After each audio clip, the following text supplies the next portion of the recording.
And our first speaker this morning is, I'm going to toss it to her because Rasheda Williams, her pretty powerful, inspiring empathy and self-esteem among 21st century tweens and teens is needed right now, because as we are coming out of the pandemic, that empathy level that dissipated, we really need to kind of start rebuilding that. Rasheda, thank you for being with us. I think we've been on this journey almost about the same amount of time, haven't we? We keep seeing each other all the time at events, and I'm so happy that you have joined us, and I'm happy to see like what you've done with your program. Thank you so much, Kevin. I really appreciate that. And I just want to thank you for all that you have done. This has been an incredible journey. It's been 9 years. So this is the ninth annual. Yeah. It's hard to believe that, but I am truly grateful for the opportunity. And in just a moment, I will share with you Pretty Powerful. When I think about the title of this keynote, of this conversation, I really think about the girls and young women who I've worked with over the years, and as well as those who have been in my life, my nieces, my mentees. And I really look at how the word pretty impacts some people. For some people, they embrace pretty. For others, it can trigger them. So I just want to let everyone know today that if there's anything that I say or any conversation that comes up that is triggering, make sure that you are taking care of yourself. You have a community of support around you. Um, Anyone who's ever experienced personally bullying, digital harassment, my heart goes out to you. I was one of those people growing up, and I know how it feels to have those things come up even as an adult. So just know that this is a space for you to express yourselves, but to also be supported in ways that you may not have had an opportunity. So we're sending out all the love and positive vibes. And I just want you to know that this is a safe space for you. And I want to make sure that I let you know that, again, sometimes conversations that we have may be triggering for people, but you have support. And Cool. with that, thank you again, Kevin. I appreciate you. No, I love, we have crossed paths all these years. We've done different things, but I think we are aligned on it is our students who are really going to be able to kind of break this mold that sometimes we have had, that we can't do anything about this, and everybody searches for the silver bullet, and there isn't one. You have to kind of do the hard work, to create change. And I've found that students bring us so many great ideas. So I am Yeah. very much looking forward to this, and the floor is yours. And when you're finished, we will come back with questions. Excellent. Well, thank you so much. So I'm going to go ahead and share my screen, and hopefully, hopefully the technology works in such a way that you're able to We see see the it. screen. Now, I just wanted to make sure, is everyone able to see? We can see you and Oh, the you can screen. see me. Yep. You can't see the No, no, screen no. yet? We see the screen. You're good to go. Okay. So you see Pretty Powerful, right? Yes, we do. Okay. Excellent. So you're in the right place if you're here for Pretty Powerful. Again, good morning to everyone who's joining, whether you're joining here on Zoom or via the broadcast on social media. Thank you so much. I want to first I don't know, just honor and send some love to the entire Defeat the Label team, Jeff and Kevin and Jamie. Thank you so much for inviting me. Thank you for having me along this journey. It's been, almost a decade. Wow, it'll be a decade next year. Thank you to the sponsors who keep making this happen. You are so appreciated. This community conversation on bullying, that's what it is, right? It's a conversation that we're having. And I am truly honored to be a part of it. Coincidentally, this conversation on Pretty Powerful, inspiring empathy and self esteem among 21st century teens and tweens is very much aligned with my personal as well as professional mission. I have been doing this work, working to help young people live above challenges that they're facing in and out of the classroom, from cyberbullying to societal pressure. In my work with Empowered Flower Girl over the past 13 years, and I can't believe it's been 13 years, but over the past 13 years, I've really seen some incredible growth in young people who are facing unprecedented challenges, challenges that many of us who are older, who may be millennials, Gen Xers, baby boomers, and beyond, challenges that we would have never even thought of. But today, I want to talk about how we can inspire that empathy as well as self-esteem, because they go hand in hand. There's a correlation between the two.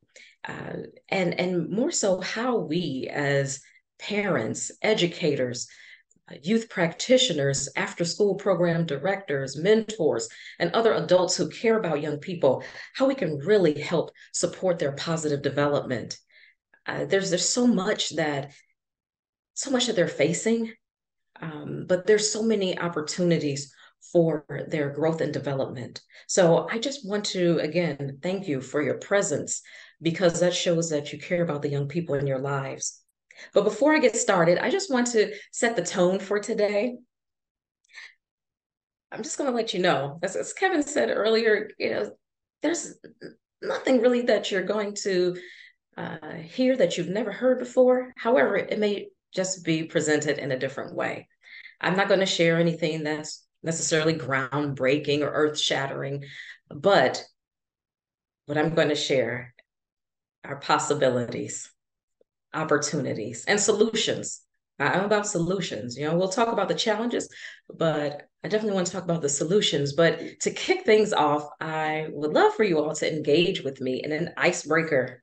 How many people like icebreakers? I hope so. Raise your hand if you do. Sometimes, they can be a little corny. Sometimes people don't like icebreakers, but in Empowered Flower Girl's signature workshop called Chica Chat. So we have this workshop where we invite young people, in particular, young people mostly in middle school and high school, girls and young women, gender expansive youth, for this particular program. We do offer programs for youth regardless of gender, but this one is specifically for those who are female identifying or who are gender expansive.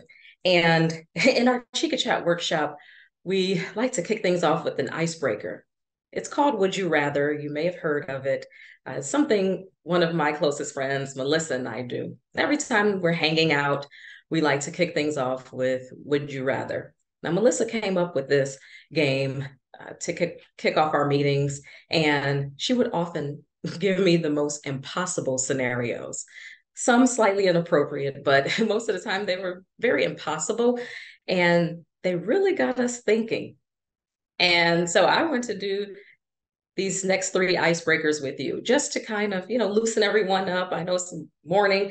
Hope everyone has their coffee or water. Make sure you're staying hydrated, but we're going to get things started with Would You Rather. So our first scenario, there's going to be three, and you can utilize the chat. You can write A or B, or however you like to do this. But our first icebreaking question, again, would you rather? So the first question, would you rather live in a small town or live in a big city? Take a moment to think about it.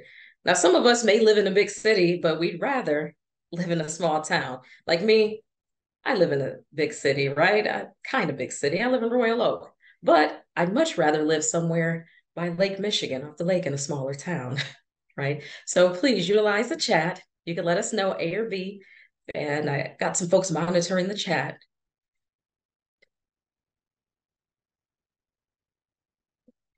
Are we utilizing the chat? Okay, I see some folks. All right, Kevin, are you seeing, are we getting a lot of A's or a lot of B's? Let's see. I'm getting A's and B's, Oh. B. So we're kind of split, looking like it. Okay, we're split. Yeah. Excellent. Pretty Okay. evenly split. Okay. Excellent. So we're getting a mix of both. I get it, and we do get a mix of both in our Chica Chat workshop. So this is quite fascinating. Okay, Okay, B's took so the lead. B's took the lead. Just want to let you know. what's that? Bees took the lead. Just want to let you Oh, know. bees took the lead. Okay. Folks want to live in the big city. Okay. Yeah, I feel like as I'm getting older, I just want to be away from the city. I grew up in Detroit, lived in the big city all my life. And people, my friends say, I imagine you in a big city like New York. Like, are you all really my friends? Because I want to kick back on the lake. Okay, great. All right, so we're going to move on to our next icebreaker question. And would you rather journey back to the past or travel into the future? Oh, it's getting good. And people have their various reasons. Now, we have a few people who want to put the reason why they rather journey to the past or travel into the future. That'd be great as well. I know for me, I kind of want to go into the future just to see how things are going to be, see what I need to be doing now to prepare for that future. And But I know lots of people say they rather go to the past so they could change a few things, maybe turn around some events in history, right? yep. This So we could be tough. got about 15 want to go to the past, 19 want to go to the future. And it's to fix my past or to change the Okay. future. So and more You know, looking that makes a journey lot into of the sense. past. I often hear that. And believe it or not, even with the young people that we work with in our Chica Chat workshop, a lot of them say that, yeah, I would go back to the past. I would change something. For many of them, if they lost a relative, they would go back and help that relative so that they would still be alive today. So yeah, this is powerful. So we have a few more. All right. Yeah, it's interesting when we're doing this icebreaker, what we have is we have one side of the room, we'll have it labeled A, and then we have the other side of the room labeled B. And so it gets everyone up and running to both sides of the room to get everyone energized, but to also have uh, a discussion. All right. So it looks like, are we split? Pretty much. I think if I'm going back, I'm looking. It looked like there were 12 A's and 9 B's. Okay. But Okay. So a how lot about of a how journeys about into the past. how about a C? It could travel into the future and then go to the past. Okay, how about you, Kevin? Which would you rather? I think I would probably want to go to A. Yeah, yeah, So I get that. thanks. Yeah. These are great. Keep it up. Yeah, these are great. Thank you so much, everyone. And this last one. Now, this is the kicker. The last would you rather. So, for those of you who are students, think about your time currently, and those who are adults, just think about think about this. You could place yourselves as a student, go back to your past and place yourself as a student, or you can imagine yourself right now, currently. So would you rather be the smartest in your school or just the smartest? Or would you rather be the prettiest or best looking? Now, this is a tough one. However, most of the time we get a general consensus on this one. So think about this one for a second. Would you rather be the smartest or the best looking or prettiest? And we could be, again, this is a safe space. We could be real. So Rashida, on Facebook, we have about 46 are saying A, 27 are saying B. On the Zoom call, 58 are saying A, 32 are saying B. So it looks like be the smartest. So the Is, smartest, right? yeah, that's the choice. That's the Yeah, choice. that's a choice, definitely. Okay, so this is great because this is actually a reflection of the same answers that I get from our girls in Chica Chat. So, in this Chica Chat workshop, we want to make sure that our girls and young women have a safe space to be heard and fully expressed. It's an opportunity for them to, as the title of the workshop says, it's Chica Chat, girl talk, right? It's a chance for them to be real with one another. But we also kick things off with icebreakers to help them get to know one another, right?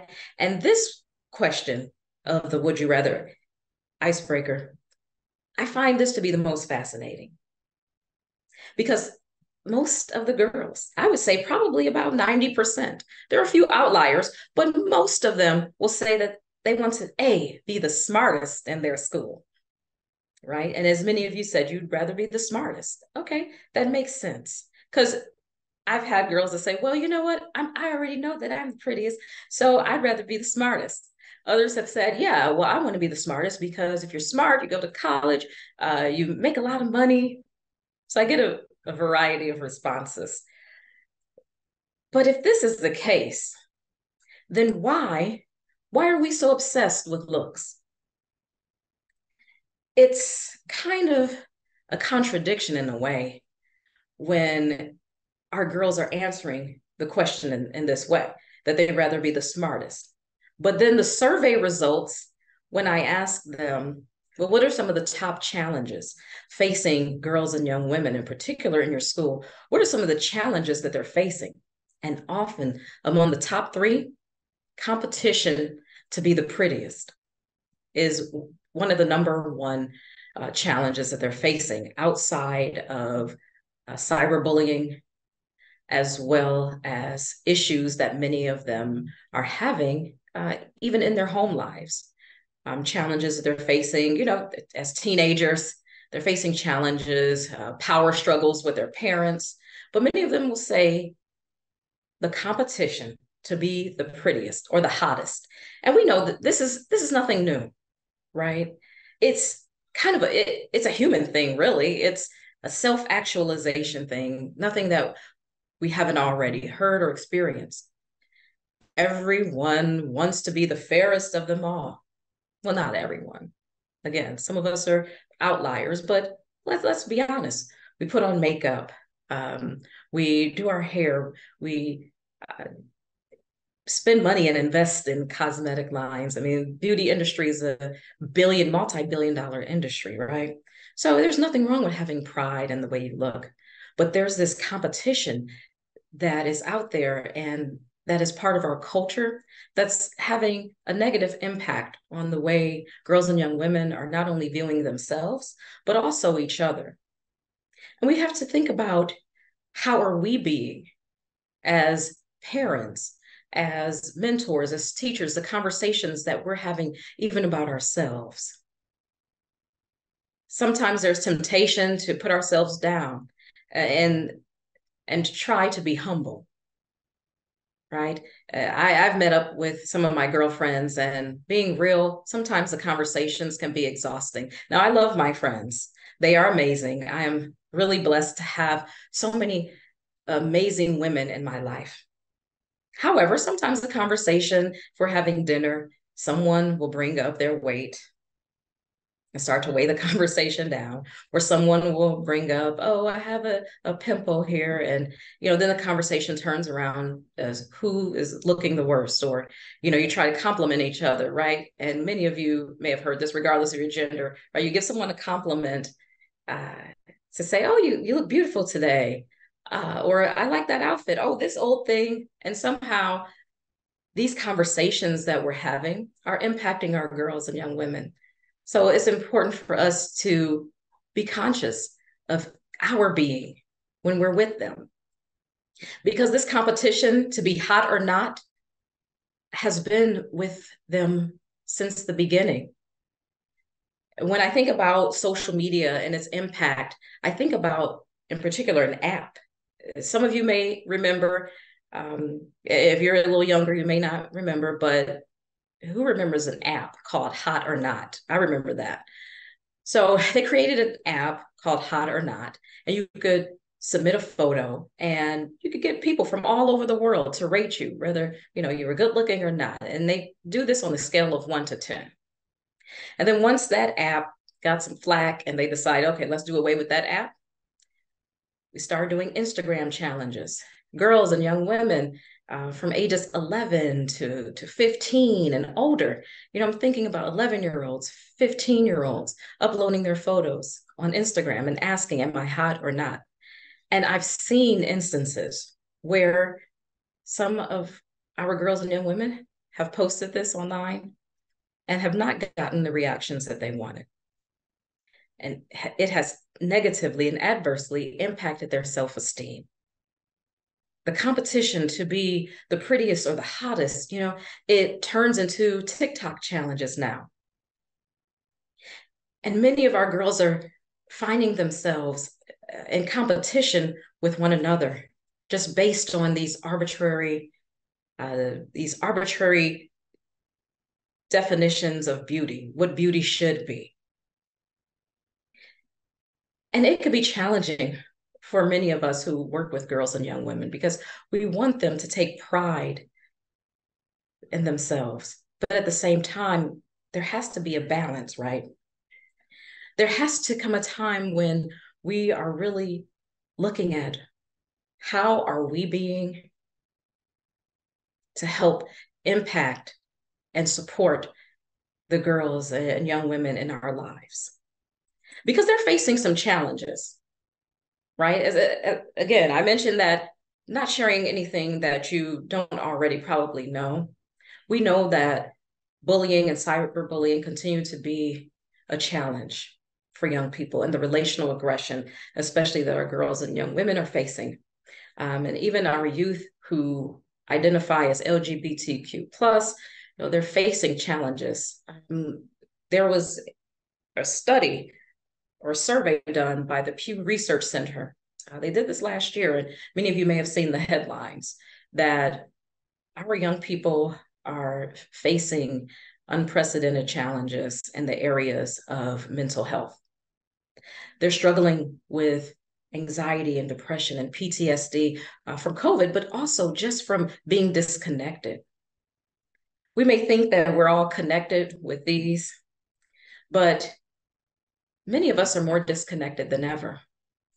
And young people are feeling that. Some are saying that they're disconnected from their parents. We often think it's the other way around, that, young people, they're on their phones at dinner all day. But a lot of times it's even parents. I have to check myself sometimes when I'm around my goddaughter and we're hanging out. I have to check myself on how long am I on my phone? Am I giving her the attention that she needs and desires? So we decided that we start putting our phones away when we're hanging out. We put our phones away because even though we have them, we can be disconnected. But this survey found that many of our teens, more than half of all US teens, have experienced some form of bullying, whether that's cyberbullying or physical bullying. And oftentimes it is based on their appearance. So again, when we look at our answers and reflect upon those answers, would you rather be the smartest or the prettiest? Well, it's interesting that many of our young people are experiencing this bullying. They're experiencing this harassment, the teasing, the taunting based on how they look, whether that's the color or complexion of their skin, how they wear their hair, how tall or short they are. Oftentimes I ask young people several questions about reasons why they may have been bullied. And I'll ask them, raise your hand if you have been picked on or ostracized for being too tall. And then I'll have a number of them raise their hands.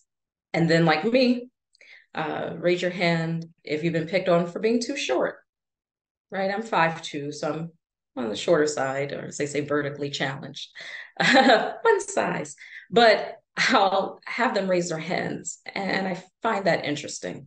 Okay, you have many of them who are being teased and bullied because they're too tall or too short. Then on complexion, have you ever been bullied or teased for being too light or too dark? And the numbers are astounding. So we're too light, we're too dark, we're too tall, we're too short, we're too big, too small. So where do we actually fit in? And we can see how this causes challenges, right? And it impacts their self-esteem. But also, as I mentioned earlier, there are some conflicts that they're having at home. So these challenges, many of our girls and young women are facing as they're transitioning from adolescence to adulthood. These challenges they're facing at home, right? They're transferring into the classrooms. And many of them are acting out. It's not because they're bad kids. It's because they haven't yet figured out how to channel that energy, how to deal with the trauma that they're facing. They may not know ways to do it that are more productive, or they may not have the resources. Some of them lack resources for support. And that could be access to mental health care, but it could also be lack of access to one another. Because when young people, and not just young people, even adults, because when we don't truly know one another, it's easy or easier to have apathy or to put people in the other category. In a way, it's easier to look past someone, right? If we see someone being victimized in some sort of way, whether they're in a fight or if we see them being picked on, right? It's easier for us to maybe pull out our phones and record it or walk past it because we don't want to get involved in it because we don't know that person. And often that's what I see. When I'm in schools and speaking with girls and young women, oftentimes I find that they don't truly know one another. They may have been in the classroom half the year, but they don't truly know one another. They may have their cliques, right? I think of the movie Mean Girls. It's one of my favorite movies. I think of the movie Mean Girls and how they had their cliques, right? You know, they have their social hierarchy, right? In that movie, they have the plastics. Many of you may remember that. And on Wednesdays, they wore pink. But, you know, you have these groups and they're separated, right? And they don't quite mix and mingle. But what we try to do is get every young person, no matter what their social group is, no matter if they're part of a clique or they're independent or they just really don't care, they're just there for extra credit, right? When we gather the young people in the schools for this particular workshop, we put them together. And it's not always the high achieving students, because sometimes you know, some of the higher achieving students don't get selected for some of these programs. But we want to make sure that young people of all academic backgrounds are together, those who have various interests, right? We want to make sure we have a diverse group of young people because we want them to, again, get to know one another. We don't need to have them separated any further than they've been. And we get real. That's what we're all about, having real conversations. And what we find is that they don't truly know one another. In fact, we make sure that we have an opportunity for girls to be heard and expressed. So they write questions anonymously on a piece of paper and they work through those questions and challenges that they have with each other. And they offer each other support. And then they find that even though I don't necessarily know who submitted that question, I know that's one of my peers. I know someone in this room who may have written a question that they don't know what to do because they are facing getting put out of their home. They're facing getting kicked out because they came out as gay or lesbian. They put on that paper that my mom has a new boyfriend and I don't like him and I feel like she's choosing him over me. They put on those pieces of paper real challenges that they're facing. I have a boyfriend and I'm not sure whether or not I want to be with him because he's showing me signs that he may be possessive and abusive. They write these questions and they're helping each other. Now, as an adult, I step back. I'm there along with their teachers for guidance. But we really have an opportunity to learn about some of the challenges that the girls and women we may interact with every day, some of the challenges that they're facing in and out of the classroom. And they're real, but they're also supporting one another. So when they have opportunities to get to know one another and support one another, they open up and they see each other as equals. we have an opportunity to help them. Each and every one of us, no matter your role, no matter your title, we also have opportunities to support our girls and young women. And one of the things that I think they really need, now I'm a little biased because I am a huge mentoring advocate, but having mentors and positive role models in their lives can change the trajectory of their lives. I've seen it happen. I'm a testament to that. The adults that I've had in my life who have come in and helped me one-on-one have truly made an impact and a difference. So we have an opportunity to be mentors, to help them in that journey from adolescence to adulthood.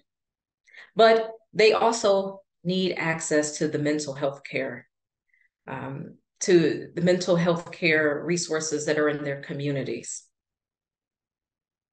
And programs and initiatives. One thing that Pew Research study and survey did, they found that, yes, while young people have all of these challenges that we discuss, but they also have incredible opportunities and resources that are out there, but they need to be connected to them.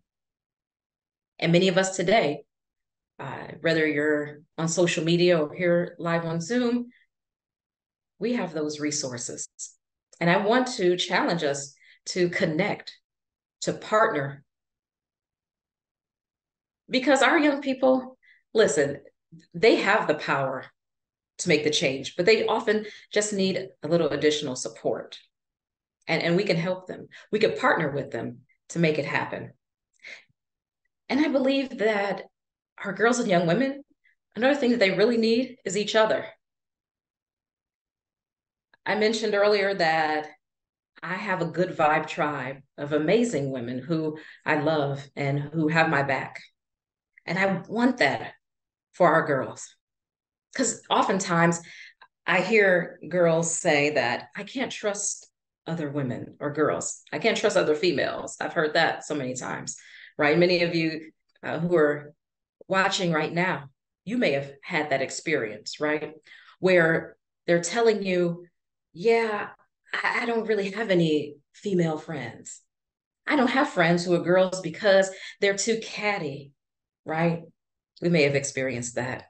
Well, they spread rumors and they're full of drama. But there's so many opportunities for them to have positive, supporting, loving, caring relationships. And I want that for each and every one of them. Now, on my screen, you may see, or on your screen, you may see a resource. And I love what Plan International does in terms of helping girls and young women and providing resources and opportunities for them. Because again, we're about solutions. It's not just about, oh, the problems and challenges our kids are facing. This is horrible. Yes, they're facing these challenges, but not facing them alone. And there are opportunities for us to help them collectively. Plan International puts out a report, the State of the World's Girls Report, and you can visit it.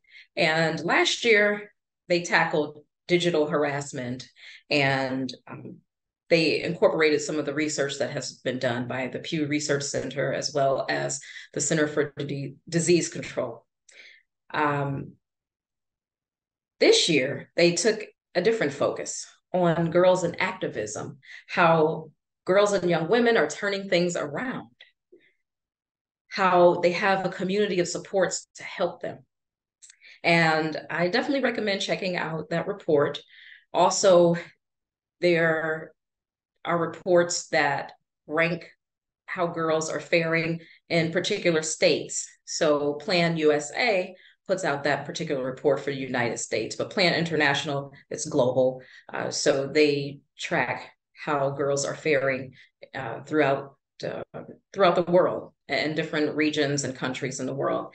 And I think it's a great resource for those of us who are looking for additional resources to help our girls. And speaking of which, before I wrap up here, there are so many different organizations and institutions out there that have campaigns as well as resources to support our girls. Many of them you may have seen from Girl Scouts to big brothers, big sisters, and even the brand Dove. I love what Dove does in the community. They even have a resource for girls in sports in particular on this very topic, resources that we can share and that we can utilize in our programs as well as in our classrooms. So we're not doing this alone, right? We have each other and we have our girls. They have the power, right? But it's us who have to help show them the way. It's already there embedded in them. And sometimes it just takes us getting to know them on a deeper level for it to come out. Us having empathy and intergenerational understanding, I think is really going to make the difference for our girls and young women as they are navigating this life, as they are transitioning from adolescence to adulthood. So I just want to thank you for your time. I appreciate Defeat the Label for inviting me to speak on this topic that is very near and dear to my heart. Please feel free to connect with me on social media, as well as send an email. Like if you need to get in touch and want to carry this conversation on, let's schedule a meeting, let's talk, because I'm all about helping our young people, regardless of their gender, helping them so they can reach their full potential. So I'd like to thank you so much for this opportunity. And I hope you enjoy the rest of today's community conversation on bullying. Rasheda, thank you so very, very much. Leave that screen up just for a bit. Okay. Put that back up just so that people can, if you haven't got her email or use the calendar. People were asking in the chat, hey, do you come to schools? So I know you do. So yes, have people get a hold of you. So that's up there for them to get a hold. We do have questions. I have some questions, but so sure. that away. That's awesome. Awesome presentation. Thank you. Thank you so much. So much, but you're not done yet. Okay. Because we have questions. Yeah, for sure. So I think one of the things that I love when you talked about the whole group setting anonymously, talking about their own personal challenges, but everybody else can hear that without identifying, who that is. And I think anonymous things really key that in to somebody else is having a similar problem. I'm not alone. And I've talked with schools about doing anonymous reporting, just for the whole school. And some schools have found that really tough to do. And some schools have found a big benefit in that because they can really drill down to problems. So I think that was an awesome piece. And I really liked, that piece. Yeah, thank you. And it allows them to be vulnerable in a way that's non-threatening.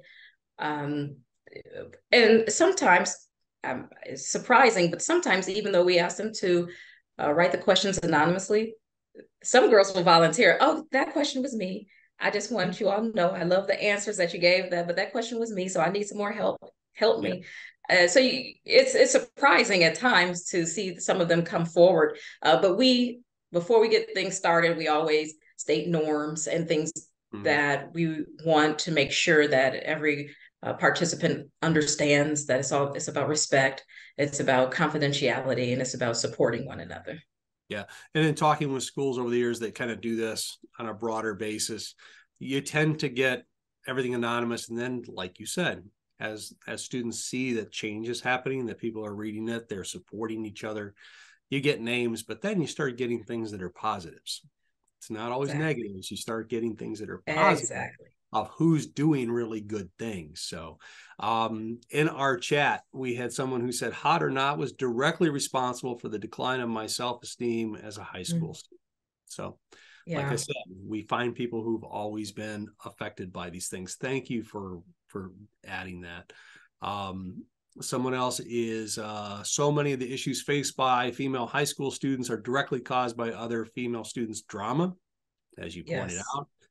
Definitely. How can we balance this? Validate the women, but also tell them that they do not need our other girls to cut down other girls to get ahead. That's Ellie from Chicago. Thank you.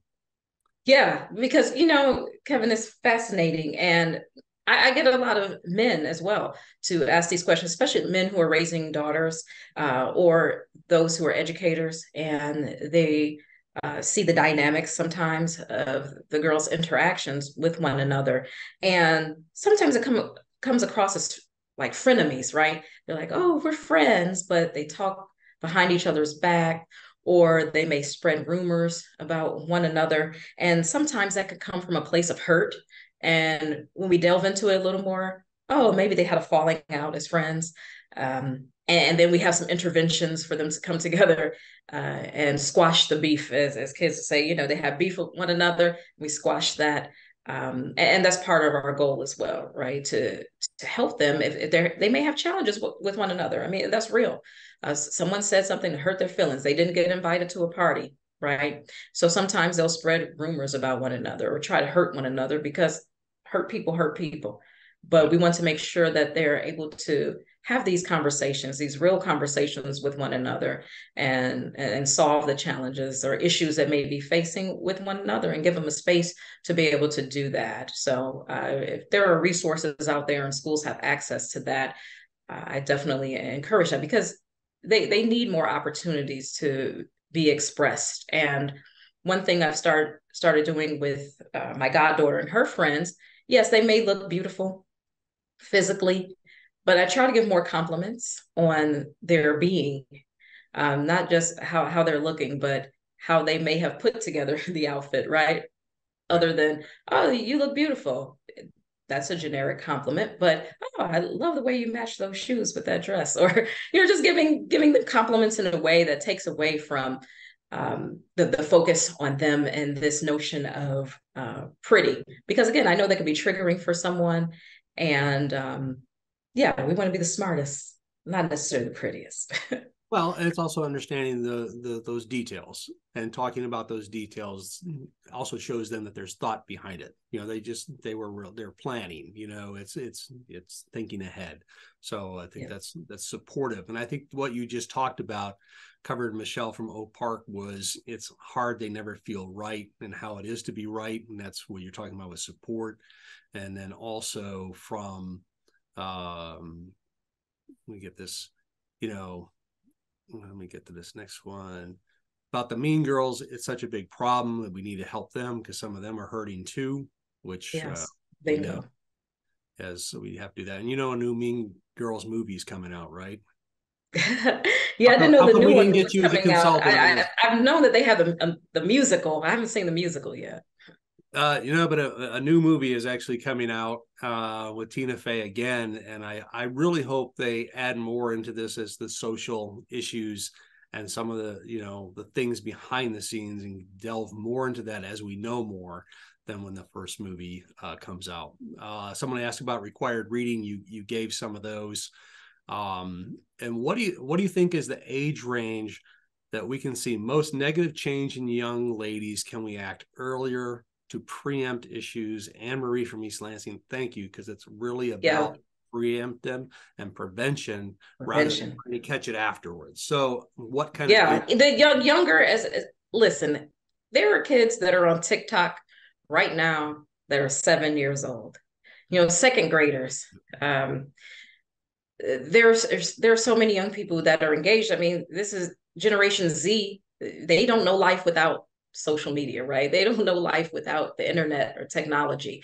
And if there's a way that we could connect with them as they are, you know, using these devices, they have a lot of power, right? But oftentimes they don't have instruction on how to use them, or it may be that they are being exposed to content that is, you know, causing them to have some challenges in the way they view themselves or how they're interacting with one another. So even if we're having these conversations, different kinds of conversations for early elementary kids, but I think that yes, anything we can do to prevent it happening is important. And age appropriate content, of course. And several, of course, excellent presentation. You're Thank great. you. You're real life Tina Fey. So you're bringing the information to the people. Thank you. In your ideal world, what's one of the biggest things that you would tell educators working with girls? A piece of advice that Stephen from Clark City can pass to his staff on this issue, what's the singular piece of Yeah. advice you would give to him? Yeah, so there's something that I didn't mention. When I talk about the intergenerational, I touched on it briefly, the intergenerational empathy and understanding. I just want those of us who are working with youth in the classroom, out of the classroom, especially our girls and young women, to know that you and your story can truly make a difference. Oftentimes, as adults, we try to sometimes show our experience, our accolades, and have a level of perfection. Some of us could be perfectionists. I know I'm a type A personality, and sometimes I may act out on that. But to be vulnerable and to be real about the challenges that we face growing up, I think when we have an opportunity to uh, lift the veil and show who we really are, that makes a difference. And there's a couple things that adults, I think, can stop doing. And one of those is doubting, and doubting themselves, doubting that they can make a difference or what they say makes an impact. We all know that even as parents, for those who may be parents or guardians, we may be saying something to our kids now, and it seems like they're ignoring us. But then we find a few months later, remember you said this? You know what? You weren't lying. Or down the road, they may not acknowledge it then, but a lot of the advice or encouragement that we give them definitely helps. So stop doubting yourself. And also, let's stop comparing our experiences to theirs. Even though we have some similar experiences, some of us were teased and bullied or had rumors spread about us growing up. Um, let's also have a little bit of empathy for them and the challenges that they're facing in the 21st century. I didn't have to have my most embarrassing or intimate moments broadcast for people to see around the world. If I had an embarrassing moment, it was contained to the school or maybe even my neighborhood. But many of them are experiencing where there's videos or photos being shared of them online. And just having empathy for that, what's going on in the world today, life is a lot different. They have to face, they have to do active shooter drills, things that we never had to do. So even us as adults having more empathy for their struggles as young people, I think helps instead of telling them, oh, well, you have it so much easier. I had to climb a mountain to get to school and 3 feet of snow. It's great, but Very, we very want to make different. life easier for them, right? But we also Very need to have a little different. empathy. Yeah, very, very different kind of stories that, what they have to tell their kids in, how many years of some of the things that they have to do on a daily basis. So it has drastically changed.